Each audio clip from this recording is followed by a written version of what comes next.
Казвам се Ана Ласкарова, както представиха преди малко, преподавател в Шуменски университет към катедра педагогика на изобразителното изкуство и технологично обучение. Не съм от Пловдив, така че ще простите притеснението ми.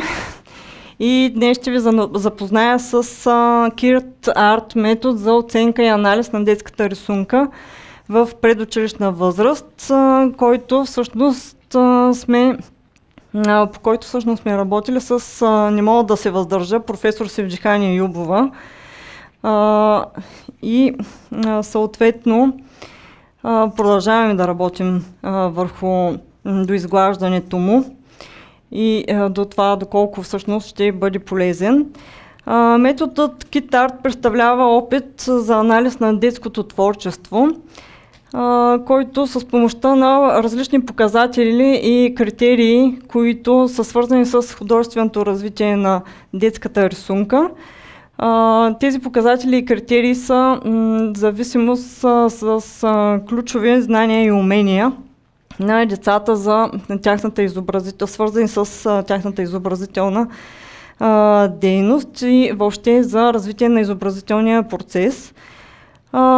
Разбира се, са съобразени също и с възрастовите особености в предучилищна възраст, което ще рече, че обхващат възрастта от 3 до 7 годишна възраст. KIRT Art представлява интегриран подход, който включва селективен анализ за диагностика на детската рисунка, който се основава върху познати методики и съответно диагностика на детската изобразителна дейност, която е свързана пряко с методическите особености на изобразителната дейност в детската градина. Сега, основна цел на метода KIRT Art е да предостави практически насоки за проучване и анализиране на детските рисунки, както споменах. Критериите за синтез и оценка включват 48 теми, които са подредени в 8 скали. Отговорите за всяка тема има по 3 точки за оценка от 0 до 2 точки. Като първа скала включва използваните цветове. Двете теми, които включва, са използване, първа тема брой използвани цветове и интензивност на цветовете като втора тема. Като брой използвани цветове, в случая ви представям рисунка на 3-годишно дете, която е изпълнена в един цвят, един графичен материал. Фулмастер, графичен материал фулмастер, чийто цвят е черен.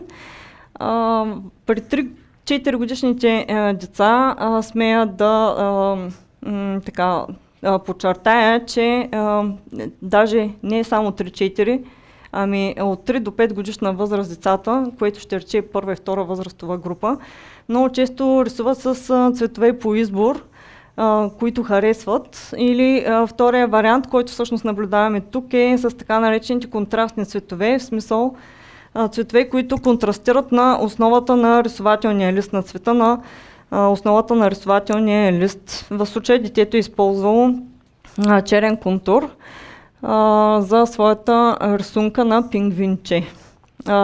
Брой използвани цветове могат да бъдат и до 2-3 и над 3 цвята. В случая ви показвам рисунка на дете, което е около 4 годишна възраст, което е използвало повече от 3 цвята за своята рисунка. Интензивността на цветовете, веднага давам пример, са в 3 скали, като варират от много бледи през умерено интензивни цветове до много тъмни или прекалено наситени цветове. В случая въпросната рисунка, която наблюдаваме, е отново на 4 годишно дете, в която са комбинирани използване на твърди бледи цветове и съответно умерено наситени. Следващата скала, всъщност да, тук трябваше да ви дам пример за точкуването към скала 1. Както споменах вече, брой използвани цветове в iTema 1 включва от 1 през 2-3 цвята и повече от 3 цвята. iTema 2 интензивност на цветовете от бледи светли нюанси до умерено ярки наситени нюанси на цветовете и съответно тъмни нюанси на цветовете. В случая давам за пример рисунка на дете, което е на възраст между 6 и 7 години, което всъщност е използвало така наречените умерено ярки и наситени тонове за изграждане на композицията в рисувателния лист и съответно повече от 3 изобразителни цвята. Скала 2 на метод, която присъства в метод Хитарт е композиционно разпределение в рисувателния лист. iTema 1 е композиционното поместване. След малко ще ви дам пример за композиционно поместване. В случая наличния е центрирано композиционно поместване, в смисъл основната фигура, която е изобразила детето, се намира в композирана в централната част на рисувателния лист. И iTema 2 включва натиск, штриховане, видове, използвани линии. По въпроса за композицията. Разпределила съм в хоризонтала и по вертикала в 4 квадранта тази рисунка на дете, което е към 6 годишна възраст, доколкото помня. Темата е Маша и Мечока, илюстрация по приказката. И какво се има предвид под композиционно поместване. Въпросният мечок е изобразен изцяло в дясната половина на рисувателния лист.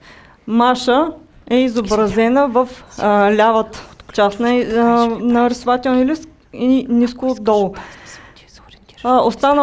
Останалите квадранти, всъщност, които са отбелязани, са маркирани на въпросния рисувателен лист, обхващат останали допълнителни елементи, украсителни, които участват в композицията.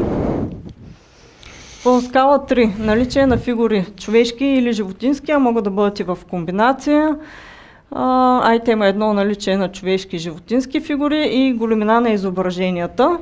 В случая съм показала рисунка на 5-годишно дете, което е изобразило своето семейство, максимално запълващи формата на листа, дори както прави впечатление, бащата е трудно поместен, не липсват отделни части от него. Ето ви втори пример за рисунка, комбинирана от човешки фигури и животински, като имаме едно малко човече изобразено, което е по-малко по размер от повечето животински фигури, разпределени по рисувателния лист и съответно допълнителните елементи.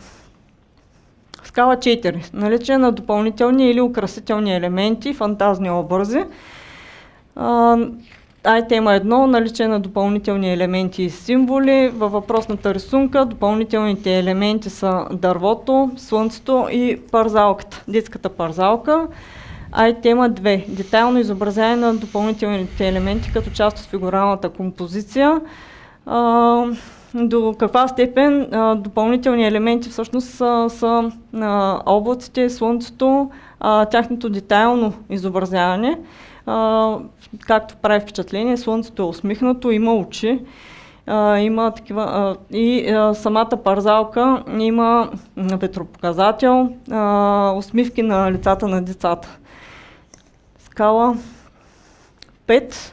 Изразност и въображение включва две теми: изразителност на изображенията в рисунката и развито въображение.